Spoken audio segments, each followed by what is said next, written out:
Kitab Imamat pasal 24. Minyak untuk lampu.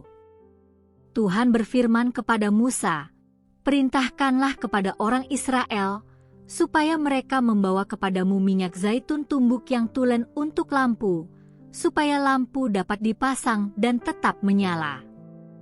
Harun harus tetap mengatur lampu-lampu itu di depan tabir yang menutupi tabut hukum, di dalam kemah pertemuan, dari petang sampai pagi, di hadapan Tuhan.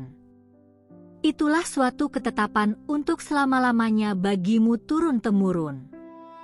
Di atas kandil dari emas murni haruslah tetap diaturnya lampu-lampu itu di hadapan Tuhan. Roti sajian. Engkau harus mengambil tepung yang terbaik dan membakar 12 roti bundar daripadanya. Setiap roti bundar harus dibuat dari 2/10 eva. Engkau harus mengaturnya menjadi 2 susun, 6 buah sesusun, di atas meja dari emas murni itu, di hadapan Tuhan. Engkau harus membubuh kemenyan tulen di atas tiap-tiap susun.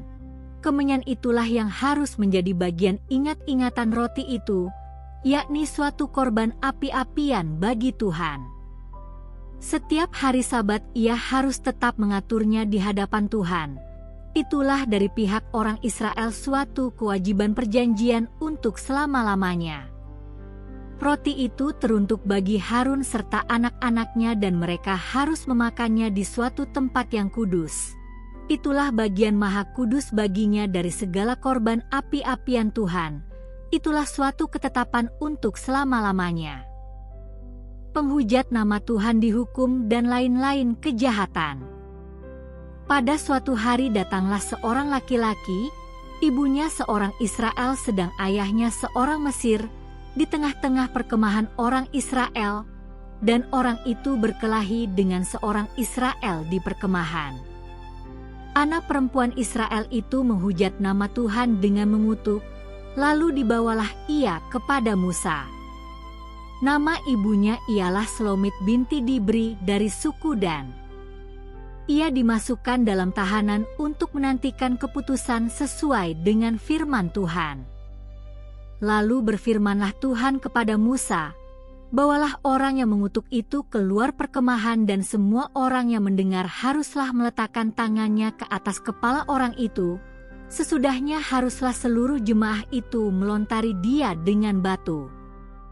Engkau harus mengatakan kepada orang Israel, begini, setiap orang yang mengutuki Allah harus menanggung kesalahannya sendiri.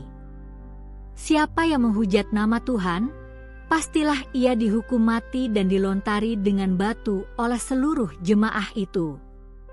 Baik orang asing maupun orang Israel asli, bila ia menghujat nama Tuhan, haruslah dihukum mati. Juga apabila seseorang membunuh seorang manusia, pastilah ia dihukum mati.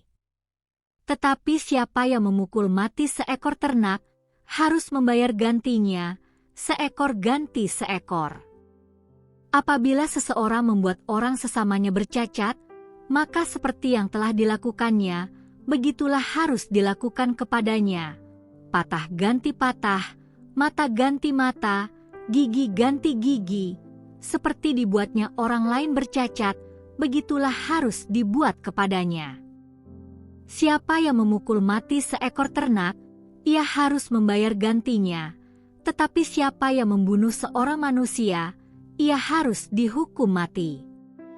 Satu hukum berlaku bagi kamu, baik bagi orang asing maupun bagi orang Israel asli, sebab akulah Tuhan, Allahmu. Demikianlah Musa menyampaikan firman itu kepada orang Israel.